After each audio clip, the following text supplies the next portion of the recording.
Vashti. Did you ever see Vashti? I did see her once.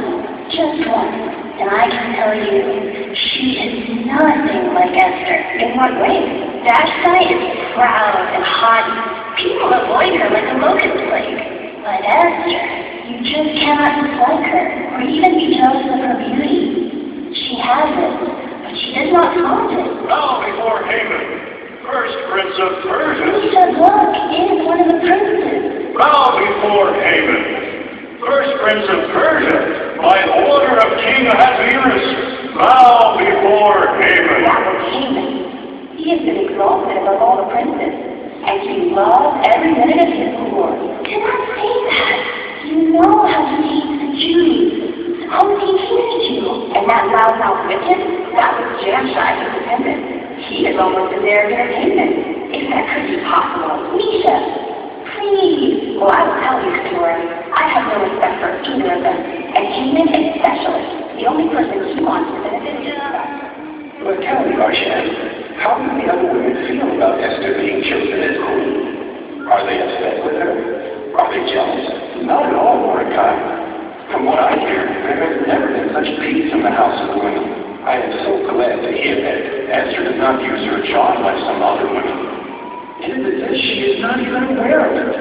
She is modest, respectful, kind. Look, here comes Hathach. Yes, I know Hathach well. He is Esther's personal attendant. May you have peace, Hathach. You bring good news, I hope. I do. Harbona, court official of the king, has sent me to inform you concerning the word that you spoke against Bigthan and Teresh. Yes, and it was reported to the king by Esther, and a thorough investigation was made. Yes, Hathach? And what was the result? Bigthan and Teresh were hanged on a stake. The king has no tolerance for traitors. If you had not overheard those two men plotting at the king's gate, well, I fear to think what could have happened. May the king prosper, Hathach. But what is to be done for Mordecai for uncovering this plot against the king? I think a reward here. I told you what I thought to be proper. That may very well be Mordecai, but Harbona said nothing of a reward. He too questioned the matter, but he feels that as an attendant, he has no right to speak up. But do not worry, Mordecai. He plans to refer the matter to Memucan so that the princes can speak in your behalf. Ah, Prince Memucan.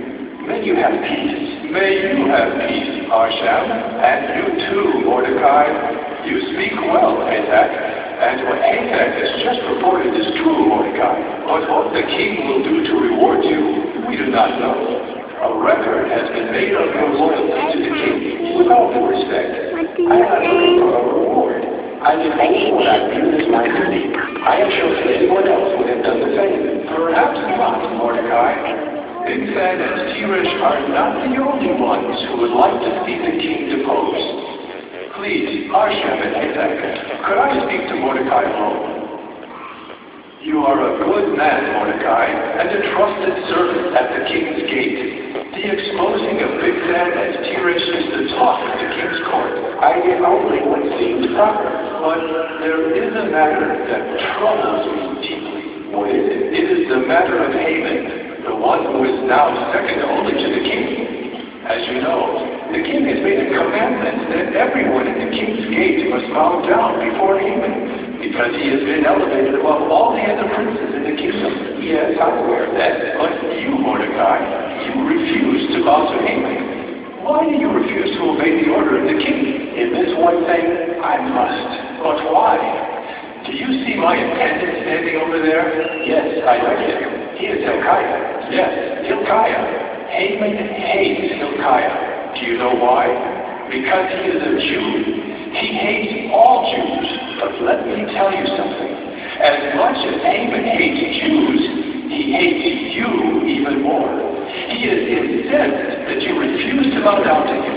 I appreciate your warning, Prince Memucan, but I cannot bow to Haman, even though the king has commanded it. But why? Why would you risk your life for such a little thing as Haman is coming now? Mordecai, I beg you to think about what you are doing.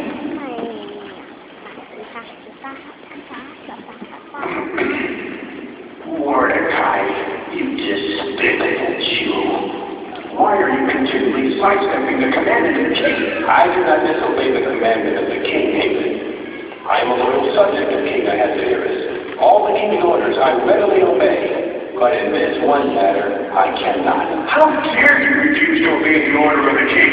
To give honor to the one whom the king has exalted above all other princes. You think you are better than me. But you wait and see, Mordecai. You do not know what is in store for you and for all of the Jews. So, you will not bow before Haman. Aha! But you will, Mordecai. Mark my words. You will. Oh, Mordecai, my worst fears are realized. Who knows what Haman will do? Why can you not just bow to Haman like everyone else?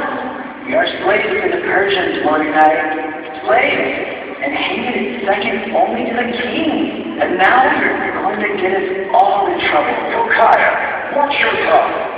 Mordecai is an officer of the king's gate. Why must you disobey the order of the king, Mordecai? Why? Hilkiah, my son, you too are a descendant of Abraham. Your forefathers were with Moses when Jehovah delivered them from Egypt and from the hand of Amalek. Can you not remember that? But what does that have to do with the here and now? We are not in Egypt. We are under the law of the Persians. And when the king makes a commandment, it must be obeyed. Mordecai, yes, Harmona, what is it? You look like one who bears bad news. I do indeed. It is the worst news possible. You know that Haman hates you and has vowed to avenge himself because you will not bow before him. Yes, Harmona. Speak, Harmona. What is it? What has happened? Haman had the king sign a decree against the Jews. Alas, our poor people, how doomed and sealed. I overheard Rebukin and Karshina discussing it just a few moments ago. It seems that Haman has offered to pay into the king's treasure 10,000 silver talents of his own wealth in order to expedite the matter. But what is the decree, Harmona? What will the king do to the Jews? I do not know. But it must be a fearful thing, because Rebukin and Karshina were both extremely agitated. Oh, Mordecai, how could you have been so thoughtless? You, a court official, sits in the king's gate, and now you have brought calamity upon us. We are finished.